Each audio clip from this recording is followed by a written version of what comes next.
It had always been a statement of intent for General Heinz Guderian that a fully balanced and truly effective armoured division must have its own organic, fully tracked self-propelled artillery, able to maintain the same rate of advance as the panzers and be immediately to hand to give fire support when needed. That Guderian's notion could have been given reality in the period of German rearmament during the 1930s was a pipe dream. While subtle and sophisticated propaganda fed to audiences at home and abroad fostered the image of an immensely powerful Third Reich, the reality was that the rearmament program was very broad but had little depth. Adolf Hitler wanted war, but he had no intention of submitting Germany to a repeat of the debilitating conflict that had led her to defeat in the Great War. Even the rearmament program as it stood was financed at a much lower level than was propagandized by Hitler, and few were aware of the real economic strains it was causing the German economy even before the war began. When war came, Hitler wanted it to be short and sharp. The conflict that broke out on the 1st of September 1939 saw Germany ill-prepared for anything but a very short war. Certainly the Panzer Arm was nowhere near ready to embark on a major conflict. The medium tanks on which the basis of the war-making potential of the new Panzer Arm were based were only just coming off the production line. Output of panzers was low and was to remain so for some years after war began. At this stage, there was no way that the German panzer divisions could expect to be equipped with their own tracked artillery when the tanks they were meant to support had yet to be produced in adequate numbers. This unpreparedness was mirrored in the lorry supply. By the onset of Barbarossa, transport detachments were driving vehicles trawled from the inventory of every country that Germany had conquered. But nowhere was the facade of modernity better seen for what it was than in the artillery. While a small number of artillery pieces employed in direct support of the fast-moving panzer divisions were towed by half-track, by far and away the majority of the army's artillery was pulled by horses. 3 million horses went into Russia with the German army. Equine sinew and muscle underpinned the great advances into the Soviet hinterland in the opening phase of Barbarossa. The scene of miles of horse-drawn columns moving eastwards could have been taken from a snap of German forces doing the same when marching deep into Russia in 1918. Although the German economy was to undertake remarkable expansion in the years ahead and provide self-propelled weapons in large numbers, Guderian never got them in the quantity he deemed necessary.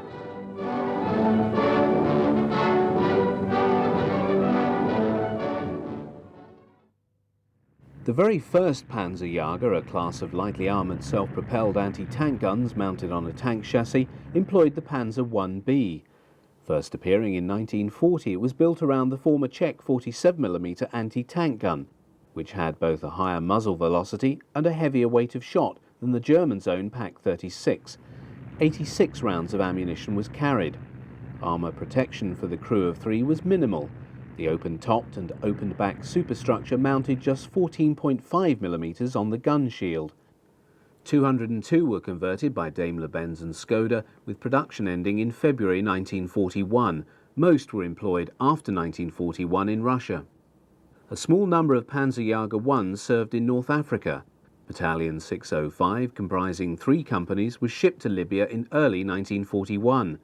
This unit participated in all the major battles in the Western Desert through to El Alamein. In late 1940, the same gun was ordered to be mounted on captured French Renault R35 chassis as a replacement for the Panzer I. It saw service mainly in the Normandy campaign. Surviving Panzerjager 1Bs withdrawn from service in 1943 ended their days in training establishments.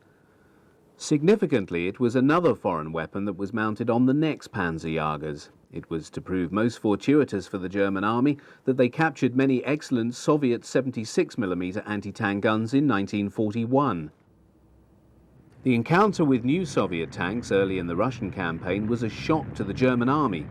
Intelligence had given no intimation of the existence of the KV-1 or KV-2. Only the proficiency of their military technique compensated the Germans for the technical superiority of these new machines.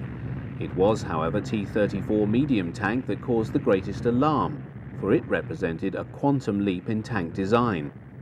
For German infantry forced to combat these formidable machines, the impotence of the standard 37mm Pak-36 anti-tank gun, already demonstrated in the French campaign, now received more telling confirmation in Russia. Even at point-blank range, the armour-piercing shot from the weapon just bounced off the thick armour of these Soviet monsters. Nor did the 50mm Pak-38, introduced in small numbers just prior to Barbarossa, fare much better. Only at close range could this weapon penetrate the armour of these Soviet tanks. The Germans turned to the 76mm M1936 and 1939 field guns captured in such vast numbers since June 1941.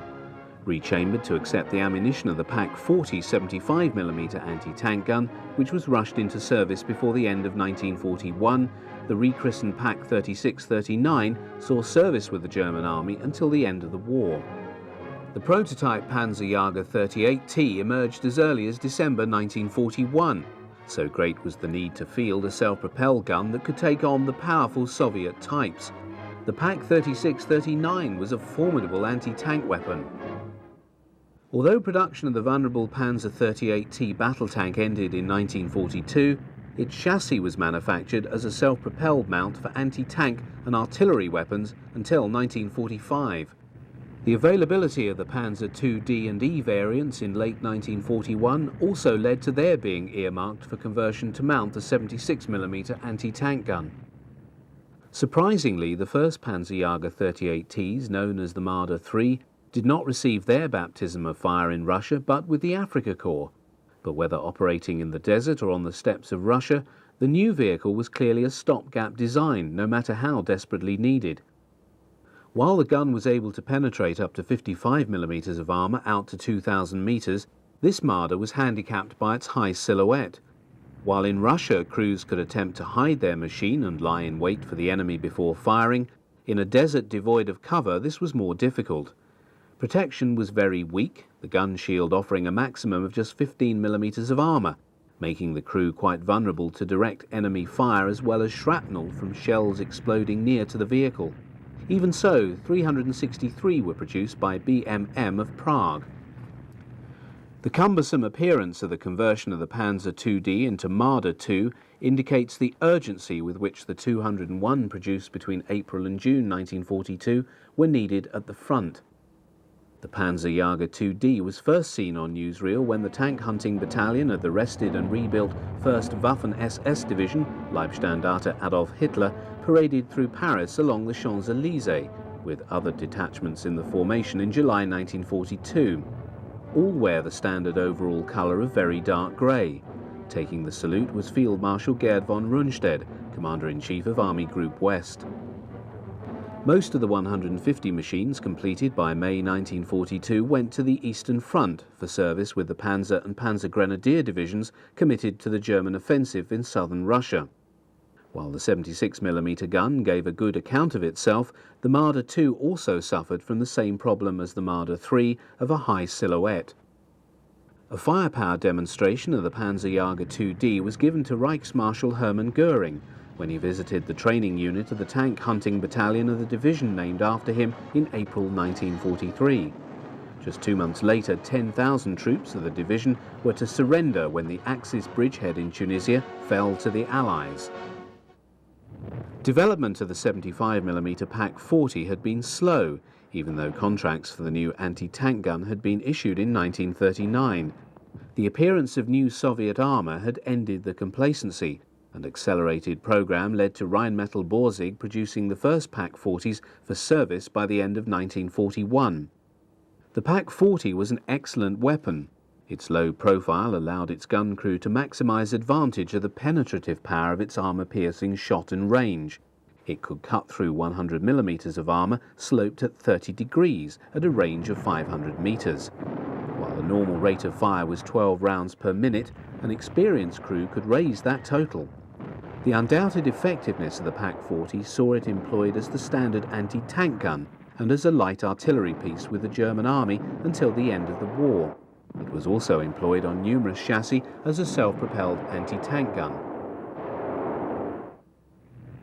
In June 1942, Farmo, MAN and Daimler-Benz had been instructed to divert 75% of their Panzer II production so that the chassis could be employed as the basis of a new Panzerjager mounting the 75mm anti-tank gun. The resultant vehicle, designated the Marder II, was manufactured until June 1943, when the decision was taken to turn over production of all Panzer II chassis to building the Vesper self-propelled light howitzer. By then, 651 Marder IIs had been produced, employing new build and converted early model Panzer IIs returned to Germany. The Marder II had the by now standard Panzerjager open-topped configuration, with light armour mounted to the front and sides of the gun compartment. While issued to self-propelled Panzerjager battalions, many Marder IIs were also used by paratroop units, who, after the high losses in the invasion of Crete, Hitler ordered employed as ground troops. Although serving on all fronts to war's end, the bulk were employed in Russia, where they took a heavy toll of Soviet armour. The reach of the Pak-40 enabled the crew to take out most Russian tanks. With the onset of winter, whitewash was applied to aid concealment of the vehicle as it moved across the wide-open steppes. Serving alongside Marder IIs of the SS Panzer Corps in February and March 1943 are mid-production Marder IIIs on the Panzer 38T chassis mounting the 75mm Pak-40, which first left the production line at BMM of Prague in October 1942. Replacing the original Soviet gun Marder III, the new model employed a redesigned lower fighting compartment to house the German Pak-40 anti-tank gun, of which 417 were manufactured. The Marder IIIs of the Leibstandarte Adolf Hitler are fighting in the suburbs of the city of Kharkov, the scene of a major battle between the troops of the SS Panzer Corps and those of the Soviet Voronezh front in early March 1943. Marder IIIs saw heavy action throughout 1943. That illustrated here, serving with the Panzerjager Battalion of the 3rd SS Panzer Grenadier Division Totenkopf at the Battle of Kursk in July. Mid-production Marder IIIs were also extensively employed in the Panzerjager battalions of Army and Luftwaffe field divisions, serving as far afield as Russia through to Italy. Operation Axis, the long-prepared German contingency plan for the occupation of Italy, took place in September 1943. Among the forces streaming across the mountains into northern Italy was this contingent of late-production Marder IIIs. This new model was the consequence of a major reworking of the Panzer 38T chassis, which saw the engine resighted to the centre of the vehicle and the fighting compartment for the Pak-40 moved to the rear. Nearly 1,000 were manufactured by BMM. Self-propelled guns were employed in far greater numbers than tanks by the Germans in the Italian theatre, the mountainous terrain being more suitable to their tactical employment. This is well demonstrated by this film of a late Marder III operating in the vicinity of Monte Cassino in the first half of 1944. Employing the ruins of a bombed-out village, the Marder crawls out of cover on word of approaching targets. Mindful of the ability of pilots to spot tank tracks from the air, these are brushed away by one of the crew. The Marder moves to a firing position on the edge of the village, giving it a superb vantage point over the valley below. With the enemy targeted, the gunner loads the armour-piercing Panzer Grenade 40 ammunition. After a couple of shots, the Marder scuttles back to its hide before its position can be bracketed by artillery or targeted by enemy aircraft. Late model Marder IIIs saw extensive employment in Normandy from the 6th of June onwards. In common with all German military vehicles in the theatre, extensive camouflage was vital if they were to survive the attentions of Allied fighter bombers. The Germans employed large numbers of the chassis of captured French tanks as the basis of self-propelled guns. While a number of FCM and Hotchkiss chassis were employed to mount the Pak-40, the greatest number were manufactured using the Lorraine tracked carrier. A sizable quantity of these reliable machines had fallen into German hands in 1940, and in 1942, with the desperate need to motorise as many anti-tank guns as possible, the decision was taken to convert 170 Lorraine carriers to mount the Pak-40. While a number found their way to Russia and Italy, the bulk were retained for service with the occupation forces in France. Film of the Lorraine Schlepper is rare, and this comes from Normandy in 1944. Few, if any, of these machines were to survive the destruction of the German forces in the campaign. Most extensively converted of all the French types was the Hotchkiss H-39, which was effectively gutted and rebuilt to mount the Pak-40, just 24 being so modified. All served in France. The final chassis to be adopted to mount the Pak-40 was very much a desperate expedient that reflected Germany's dire military predicament in late 1944. In a bid to place as many anti-tank guns as possible on self-propelled mounts, Hitler ordered that the 251D half-track be modified to mount the Pak-40. The complete weapon, less its wheels, was fitted with little modification into the half-track. Serviced by a crew of 4, it carried 22 rounds of 75mm ammunition. However, the weapon overstressed the chassis, and the 251-22 was decidedly overweight. One of the first Hetzers to come off the production lines was presented to Hitler on the occasion of his birthday on the 20th of April 1944. This new variation on the Panzer 38T chassis marked a radical shift away from the conventional tank hunter with its highly vulnerable open-topped crew and gun compartment. The Hetzer, although designed for service in tank hunting battalions, was modelled on the purpose-designed and sophisticated tank destroyers with their fully enclosed and armoured bodies. It was for this reason that the Hetzer was classified not as a Panzerjager but as a Jagdpanzer. Production of the Hetzer began at the Skoda Works and at BMM in May 1944 with the phase-out of the Marder III. Primary armament remained the 75mm gun. While the enclosed armoured body offered the crew far better personal protection than the earlier tank hunters, it also led to cramped conditions, making movement within the machine quite difficult. This also inhibited movement of the gun, which had a constricted field of fire in consequence. In spite of these limitations, the Hetzer became one of the most effective and frequently encountered vehicles serving in the German army in the last year of the war. Successful employment of the assault gun in its adoptive role of tank destroyer led to the development of one type to fulfill both roles, built round an armoured body mounted on the chassis of the Panzer IV. The Jagdpanzer IV entered production with WWII in January 1944 and mounted a 75mm L-48 cannon. These served with the 116th Panzer Division in Normandy. In August 1944, the Jagdpanzer IV was upgunned to carry the 75mm L-70 cannon as mounted on the Panther tank. As the weight of the gun made the chassis nose heavy, the rubber tyres on the first two bogies were replaced with steel wheels. Parallel to the Panzer 470 built by WWII was a variation produced by Nibelungenwerke of Austria. A modified Jagdpanzer IV body was grafted directly onto a standard Panzer IV hull. This led to the Panzer IV 70A, distinguishable from the WWII model by its vertical sides.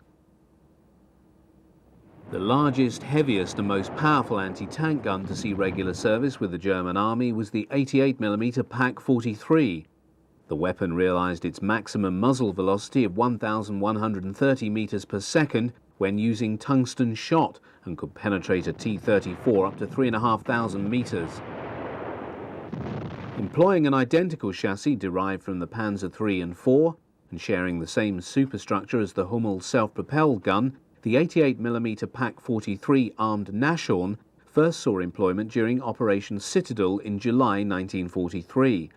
While similar in appearance to earlier improvised Panzerjager, the Nashorn was very much a purpose-designed vehicle built around the Pak-43. Unlike its smaller brethren, it was not distributed to Panzerjager battalions, but retained in special detachments at corps level and farmed out according to need.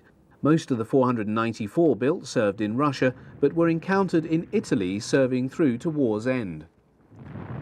Standard field gun employed by the German army at divisional level from the time of its introduction in 1935 to the end of the war was the 105mm FH-18. This piece saw service on every front, from the frozen wastes of northern Finland to the boiling desert of North Africa.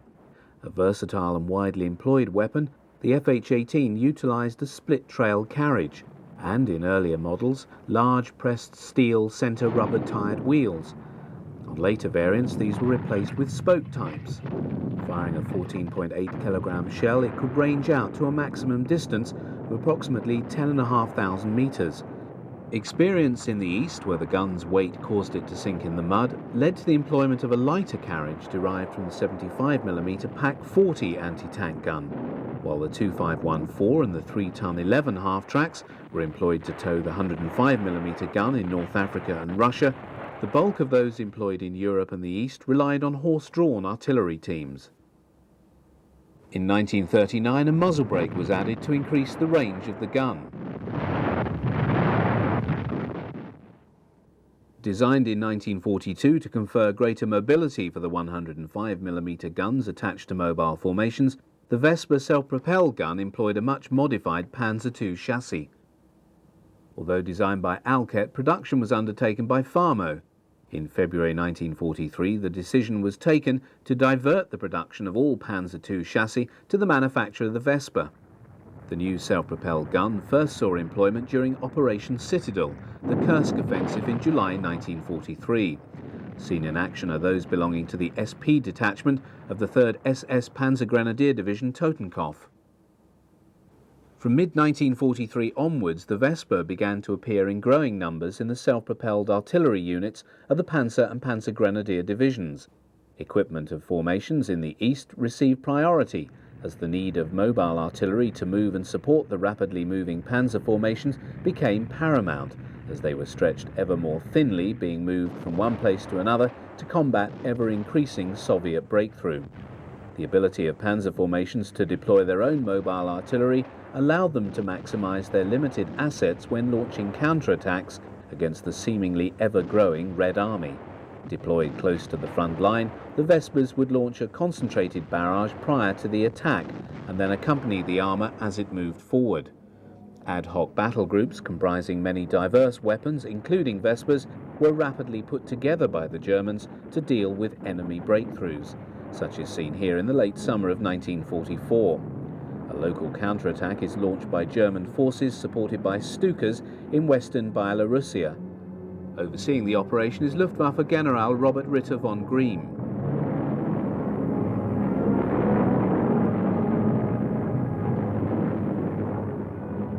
After the preliminary air bombardment, German infantry moved forward to deal with the enemy. The weaponry employed in the Kampfergruppe includes Panther tanks, Marder 3 tank destroyers, armoured personnel carriers, mobile flak artillery, towed 88mm flak guns and self-propelled artillery support, provided by a small detachment of Vespas. The appearance of the Soviet Air Force flying Ilyushin-II Sturmovix leads to a barrage of anti-aircraft fire from the 88mm guns. The Soviet aircraft try and target the panzers moving across the plain.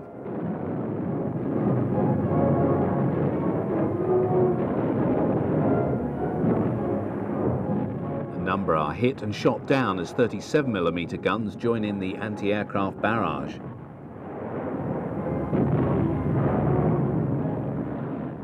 The Vespa detachment now brings its guns to bear on identified enemy positions prior to a further infantry assault.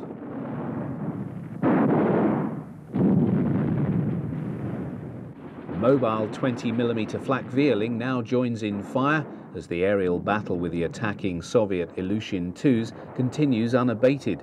German ground troops move forward under attack from the Soviet aircraft as the flak guns continue to pour fire into the air to provide a protective barrage to the ground forces.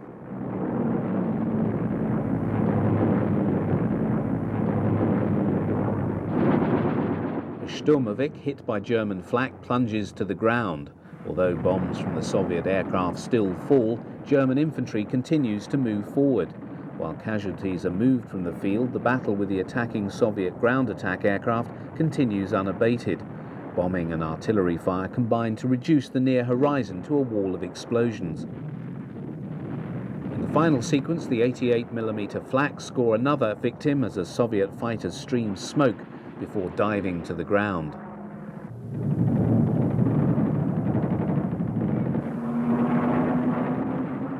While the Vespa was generally welcomed by its operators, it was not without its faults.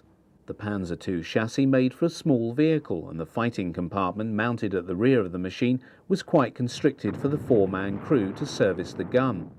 In common with other open-topped self-propelled weapons, it offered little protection, and it had a high silhouette. Nonetheless, the 676 produced, in addition to 159 munitions carriers that were employed to transport the 105mm ammunition, served well through to the end of the war. They were encountered not just in the East, but also in Western Europe by the Allies from June 1944 onwards. Reference has already been made to the extensive use the Germans made of captured French tanks for self-propelled guns. One of the most filmed employed an extensively modified Hotchkiss light tank chassis to mount the 105mm howitzer. 48 of these self-propelled guns were produced for units serving in France in 1942. These saw extensive action with the 8th Panzer Artillery Battalion in the Normandy campaign, and they served alongside Lorraine tracked carriers also modified to carry the 105mm FH-18. Just 24 of these were produced. As with all German vehicles serving in Normandy, a prerequisite for survival was the need to operate from cover. Although the distinctive camouflage scheme of overall sand with large block sections of olive green was effective, it was necessary to augment this by employing the trees and hedges of the Normandy countryside to hide from the constant presence of highly effective Allied fighter bombers. Once in place, the crew prepared the ammunition and began to fire. These SPs carried about 32 rounds, a similar amount to that of the Vesper. They are seen operating with a detachment of Hummel heavy SP guns from an SS Panzer division.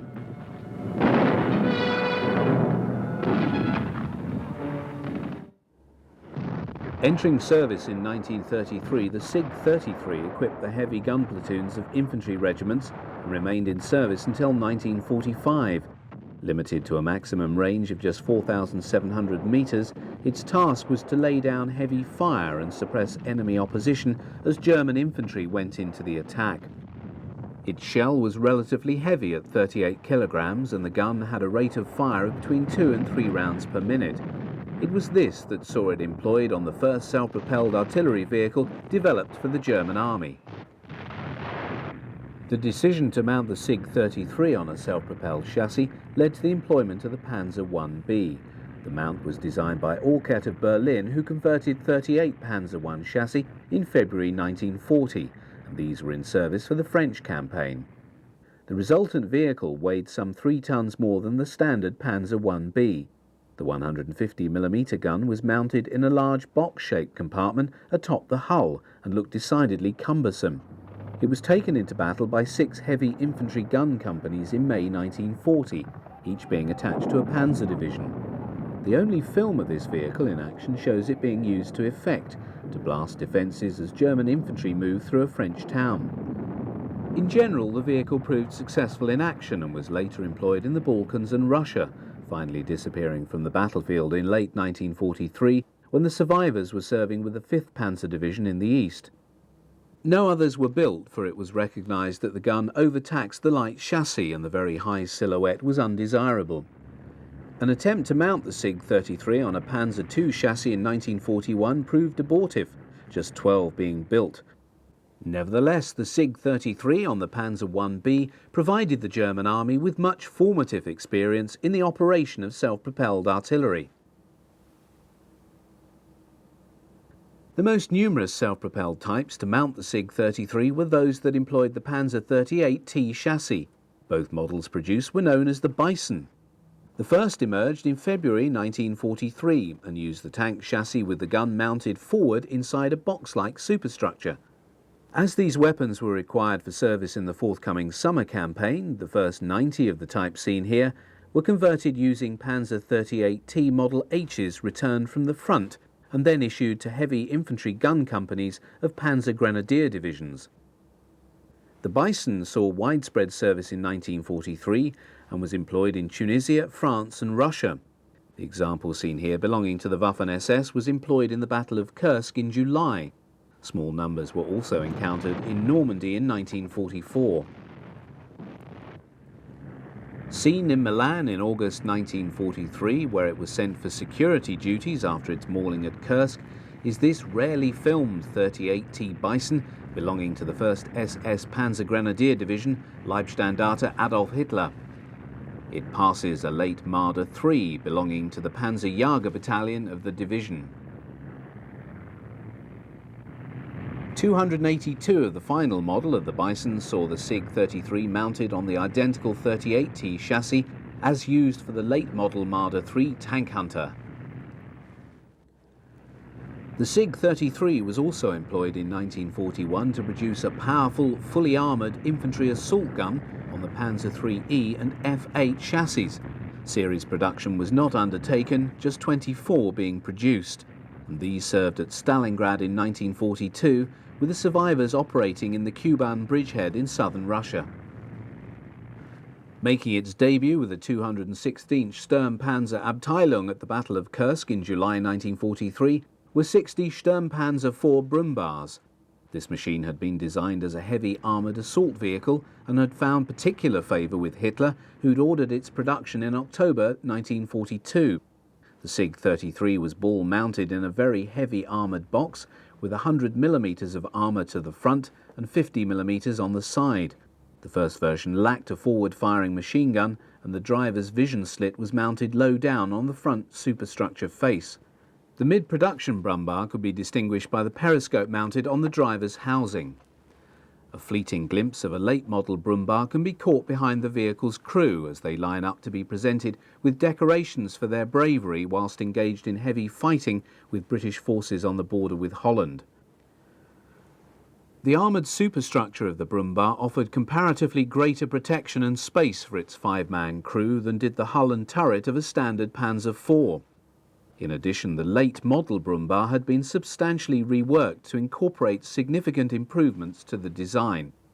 The omission of a machine gun for close-in defence was rectified by fitting a ball mount high on the left side of the front superstructure plate. Armoured configuration on the front plate was also improved. The calibre of the standard heavy artillery piece of the German army throughout the war was 150mm. These weapons were employed in a number of different versions. While the bulk of this heavy artillery was horse-drawn, those 150mm FH-18s attached to panzer divisions were towed. Each panzer division had 3 battalions of artillery, 1 heavy, each with 3 batteries of 4 guns towed by an 8-ton half-track.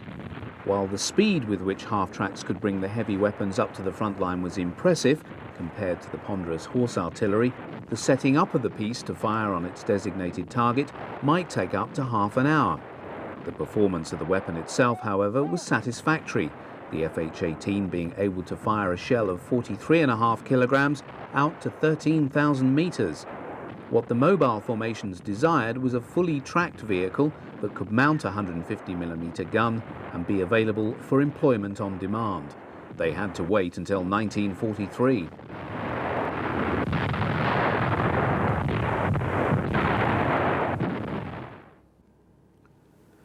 The prototype of the Hummel self-propelled gun mounted a 150mm howitzer with a large muzzle brake on a Panzer III-4 chassis. It appeared in 1942 when the decision was taken to commit it to production. Hummels first saw action during Operation Citadel in July 43, these being operated by the Heavy Artillery Battalion of the SS Panzer Grenadier Division Totenkopf. Early Hummels can be recognised by the driver's compartment, which stood proud of the sloping front plate. In the later model, this compartment was extended across the whole front of the vehicle. When not in use, the 150mm howitzer was locked in place by the large bracket mounted on the glacis plate. The Hummel shared the open-top superstructure made of thin armour plating found on all German self-propelled guns at this time. This was less problematic for the crew inasmuch as they opened fire some distance away from the main fighting and were not so vulnerable as the crews of Panzerjager. Initial allotment of Hummels was limited, just 6 being allocated to receiving panzer divisions together with a number of the ammunition-carrying variants to help resupply the self-propelled guns in the field. These were necessary vehicles as the Hummel only carried 18 rounds of 150mm ammunition on board, and these were often rapidly expended once a barrage began. The availability of the Hummel gave the Panzer divisions the heavy punch to hit the Soviet forces whenever they were required to launch a counterattack to contest a new breakthrough. Although the Hummel was always regarded as interim solution, pending development of a purpose-designed SP gun, these were never enough to satisfy demand. Often Hummels were seen to be firing alongside the smaller Vespa self-propelled guns as seen here in Hungary in early 1945 while fighting around Budapest. It was perhaps symptomatic of the waning strength of German military power that when Dr. Goebbels chose to make a last visit to the Oder front in March 1945, he was taken to watch the firing of a solitary Hummel. This vehicle had proved itself to be an extremely effective weapon, and by the time production ended in 1944, 666 gun vehicles and 150 resupply vehicles had been constructed by Alket and Deutsche Eisenwerk. The German army entered the Second World War in possession of a range of unique and highly effective light anti-aircraft guns that were to be employed throughout the conflict with great success. The light 20mm Flak 30 emerged in the 1930s and was already in widespread service when this film about the Luftwaffe was put out by the Air Ministry. Drawn by Krupp Boxers, the light flak guns are driven to their fire positions. The gun is then unhitched and slid off its carrying chassis onto its base and made ready for firing. The soldier wearing the rangefinder calls out the distance as two Dornier Do-23s lumber overhead. The flak gun is speedily turned on its axis to follow the planes round by the crew as the gunner lets fly at the targets. 6 years later, the same procedure is followed as the flak fires on Allied aircraft over the Straits of Messina. As a crewman stands watch on a flak Vierling in Russia, another opens fire on Allied warplanes over southern Italy. It is joined by a 37mm flak and single 20mm flak, the three weapons employed on the most German self-propelled flak vehicles until 1945 and used in action from the Arctic Ocean to the Aegean and the Bay of Biscay to the Black Sea.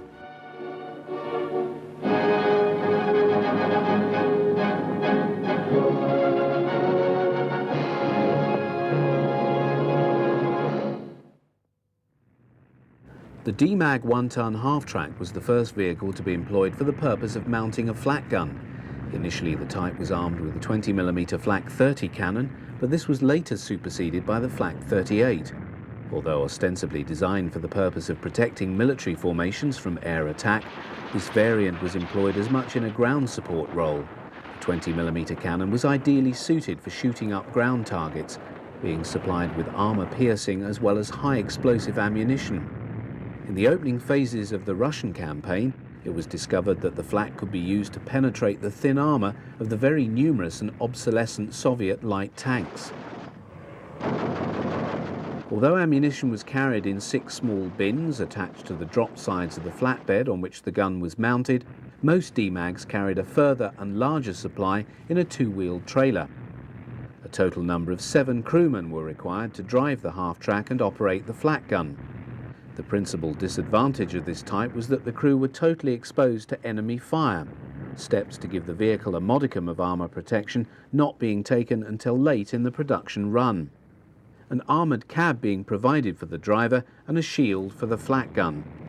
Other than this modification, the DMAG remained otherwise unchanged, being produced by a variety of industrial concerns until production was halted in 1944, by which time 610 had been produced. It was to serve in all theatres and saw action until the end of the war. The Flak Panzer 38T was a makeshift machine put into production to bolster numbers of mobile flak, pending availability of more sophisticated Flak Panzers. With Luftwaffe air superiority long since vanished from the skies above the battlefields in east and west, the army needed every flak vehicle it could muster. The German army had a propensity for arming every chassis that could mount a worthwhile weapon.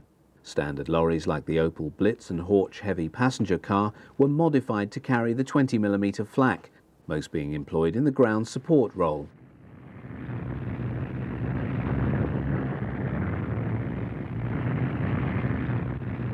Such was the versatility of the Krauss-Maffei-built 8-ton half-track that 319 were employed to mount the 20mm flak Vierling, with production continuing until 1944. To accommodate the weapon, all the seating and ammunition stowage lockers of the artillery prime mover were removed and replaced with a flatbed with dropped sides. The flak Vierling was mounted on the flatbed. 10 crew were needed to both drive and service the weapon, and the ammunition was normally carried in a trailer.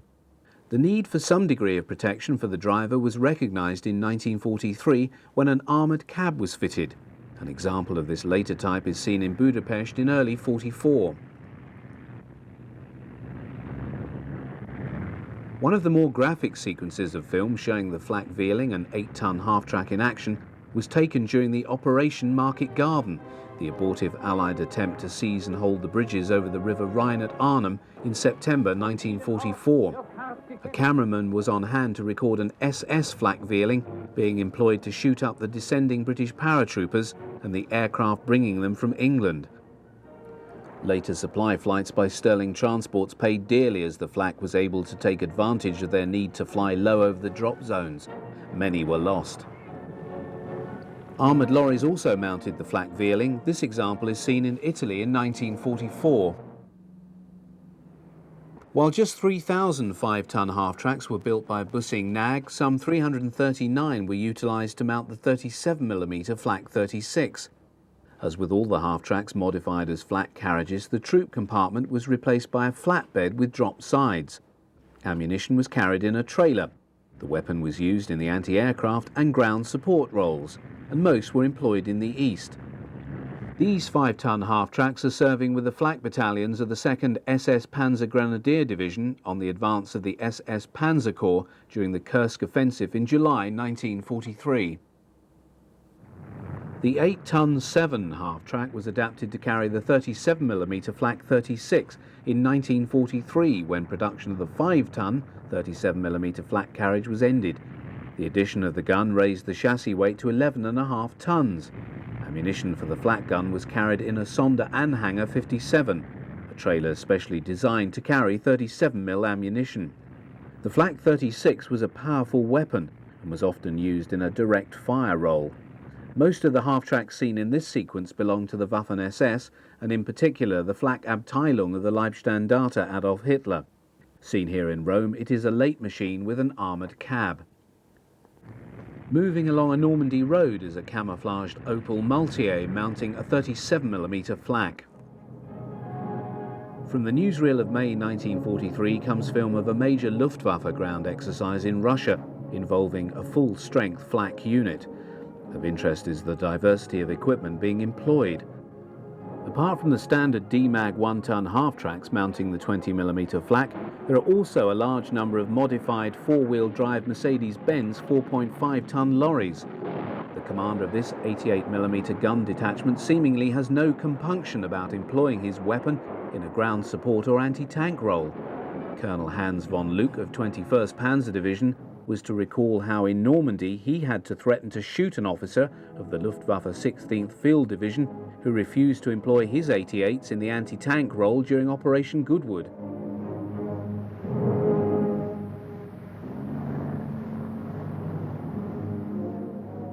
The period when this film was taken is significant. The Eastern Front was experiencing its longest lull of the war, as the Soviets deliberately held back from offensive operations in order to prepare to receive the inevitable German summer offensive directed at the Kursk salient. The period prior to July the 5th, when Operation Citadel was finally launched, marked one of the most rigorous periods of training and exercises undertaken by the German armies in the East. The supposition is that this unit is waiting to take part in the operation. Although Luftwaffe command of the air was no longer assured in Russia, the Red Air Force had yet to achieve the dominance that it would in the future. Luftwaffe flak units would under such circumstances be more likely to find themselves firing on tanks instead of aircraft. That, however, would very soon change. Soviet air attacks on German ground formations and supply lines never achieved the scale or sophistication realized by the Allies in Western Europe. However, the loss of command of the air in the east did render German forces far more vulnerable, And throughout that period, Soviet air assaults began to increase in scale. As German ground defence was increasingly based upon mobile forces, the demand grew for far more flak vehicles able to deal with the problem. In the West, Allied air dominance was overwhelming. D-Day onwards saw a wave of Allied air operations in which fighter bombers roamed across France and the Low Countries, strafing any German ground traffic that could be found. In this typical example, United States Army Air Force P-38 Lightnings and P-47 Thunderbolts fly in low to hit German positions. In the total absence of the Luftwaffe, all the German army could rely upon was flak to protect themselves. But more was always needed, and the demand was that it should be mobile, based upon full-tracked chassis. It was also becoming very clear that many Allied aircraft were now so well protected as to no longer succumb to hits from 20mm flak. Heavier weapons were demanded, with 37mm being the operative calibre to enable Allied aircraft to be brought down in greater numbers. Out of these demands emerged a new generation of German Flak Panzers. Some were stopgap, placed into service pending production of more sophisticated and powerful types. Examples such as the Kugelblitz and Panzerjager employed heavier calibre and much faster firing weapons, but none of these reached service before Germany's defeat in May 1945. The Wirbelwind emerged towards the end of 1943 as a fully tracked anti-aircraft tank employing the chassis and body of a Panzer IV. A purpose-built 16mm armoured turret had been designed, within which the crew of the 20mm flak Vierling could operate the gun with a degree of protection. The Wirbelwind are operating on the German border in the vicinity of Metz in late 1944. They're firing on American bombers, and the hail of 20mm cannon shells sent up by the Wirbelwinds has claimed an American B-26 Marauder bomber. Just 86 Wirbelwinds were produced, with production ending in November 1944. By then, the decision had been made that the 20mm calibre was no longer adequate to deal with Allied aircraft, and that continuance of production of a Flak Panzer with such a weapon was a waste of resources. Replacement for the Wirbelwind was the Ostwind, which employed a single 37mm Flak 43 in a similar turret and mounted on a converted Panzer IV. The Flak 43 was also employed in another Panzer IV conversion with a four-sided superstructure that could be dropped for firing. It was named the furniture van for obvious reasons. 240 were produced until March 1945. Both Ostwind and Mobilwagen were to have been replaced by the Kugelblitz, mounting two rapid-fire 30mm cannon in a new turret, but the war ended before it could be produced in any number. Seeing service in the closing months of the war was the drilling anti-aircraft half-track based on the 251D. Armament was three 15mm cannon obtained from obsolete Luftwaffe stocks, which were then attached to a pedestal mount and placed inside the hull of the half-track. All three barrels firing could spew out 2,100 rounds per minute. Those seen here are on the Oder front in March 1945. At the outbreak of war in 1939, the 88mm gun in its various versions, namely the 18, the 36 and the 37, formed the backbone of Germany's air defence system at home and in the Wehrmacht abroad. In its primary role of anti-aircraft gun, the 88mm could fire up to 15 rounds, each weighing 20 pounds, every minute. This is being demonstrated by a Waffen-SS flak crew serving in Russia in the late summer of 1941. Accurate tracking of the Soviet aircraft and the use of rangefinders allow the gunners to place their shells close to the enemy plane. On this occasion, they're also employing a single 20mm Flak 30 alongside the 88. The rounds tell as a Soviet bomber, almost certainly a Tupolev SP-2, is hit and plunges downwards, disintegrating during its final dive.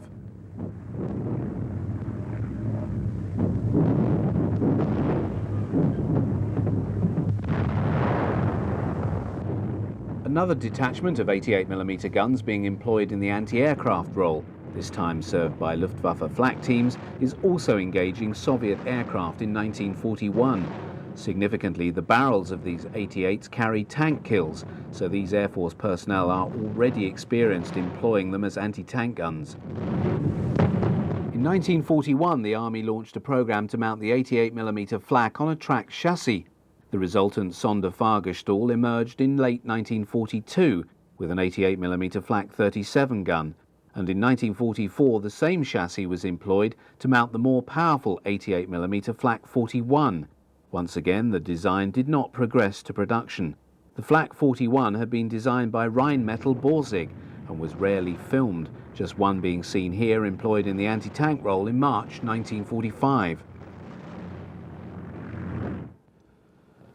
Developed secretly in substitute for the heavy artillery denied them under the Versailles Treaty, the German Army investment in multi-barreled rocket mortars was to provide them with a weapon of great utility in the Second World War.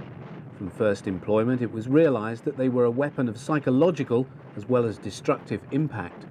The first type to see service in 1941 was the 150mm Werfer, 6 mortar tubes mounted on a Pak-38 chassis, ripple-fired every 2 seconds. The larger, heavier 280 and 300mm rockets introduced in 1942 were also ripple-fired in 6s, but from a wheeled, open-framed, heavy-duty launcher. The heaviest rocket also appeared in 1941 and utilized a crate-like launcher mounted on the ground and raised up to fire. These 320mm Werfers with incendiary warheads are being used for bombardment in the Warsaw Uprising. The real measure of the importance of these weapons to the German army can be seen in the growth of Werfer troops from 2,000 officers and men in 1939 to 135,000 in 1945. Such growth mirrors the effectiveness of these weapons.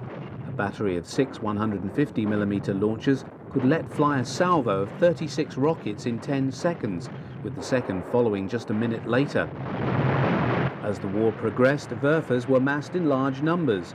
A mixed brigade with 384 150mm barrels and 325 210mm barrels could saturate a target area with 6 tons of warheads in 5 seconds, repeating the process just a minute later. Conventional artillery needed 81 batteries of guns to achieve the same effect. The explosive impact of these weapons was also matched by the concussive effect. Werfers were not without their limitations, however. Their employment so close to the front line drew heavy enemy fire down upon them, and losses among Werfer troops were high. Werfer batteries were vulnerable before and after a launch. Film from Normandy shows how a battery once towed to its firing position by half-tracks then took some time to prepare to launch. Once loaded and fired, the flame and smoke trails left by the rockets marked out the position for eagle-eyed forward artillery observers. In Normandy, British counter-battery fire was very quick. Often Werfer crews were caught in artillery strikes as they packed up to move off to a new site. While the effect of these weapons could not be denied, the German army recognized the need to confer greater mobility on Werfer units to increase their effectiveness. The solution came in 1943 with an order to the firm of Opel to modify its semi-track mule load carrier to take an armoured body. The half-track armoured lorry produced by Opel in response to the Army requirement employed the chassis of the company's basic Multier vehicle, to which they added an armoured body. The rocket launcher was a specially developed 10-tube type, and the ammunition carried allowed the vehicle to launch 2 salvos before a full replenishment was needed. These were obtained from resupply Multiers. Opel manufactured 300 of the Panzer Werfers and 289 resupply vehicles. The deployed battery of 8 Panzer Werfers could launch 80 rockets in 20 seconds.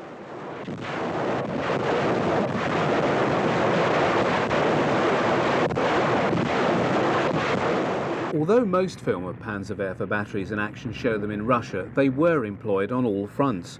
Many vehicles were attached and detached from Panzerwerfer brigades as need arose. The ability of the Panzerwerfer batteries to travel with armoured formations and be employed alongside self-propelled artillery detachments was especially important from late 1943 onwards, as panzer divisions became fire brigades, rushing from one section of the front to another to deal with Soviet breakthroughs. Their ability to be on hand to bring down a rapid and devastating barrage on the enemy prior to a counterattack was a most highly valued military asset.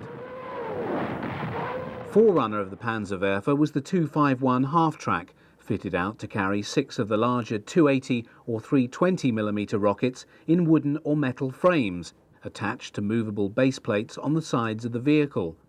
The former carried up to 110 pounds of high explosive, whereas the latter delivered 11 gallons of jellied petroleum. Reloads were carried within the vehicle. In operation, they functioned much as Panzerwerfers, excepting for the less effective method of firing and lower number of rockets launched. Unlike the Panzerwerfer, the rockets could only be aimed by pointing the whole vehicle at the target. Only the angle of the launcher frame could be changed. In other respects, the spectacle and sound was as for the same. These are late model 251Ds operating on the German-Dutch border late in 1944. The 600mm mortar, nicknamed ZU, was the largest caliber weapon ever mounted on a tracked chassis and is seen bombarding Warsaw in August 1944 during the uprising. The heavier shell fired from the mortar weighed 2.17 tons. Just 6 were built as heavy siege weapons, with 4 used to reduce Sevastopol in 1942. At the other end of the scale, one of the smallest self-propelled weapons employed by the Germans was the remotely controlled demolition vehicle known as the Goliath. In this demonstration, a Goliath is brought to the testing ground on its 2-wheel carriage. Control of the tracks was effected by 2 wires. The 2 small Bosch motors allowed it to move at up to 10 kilometers per hour.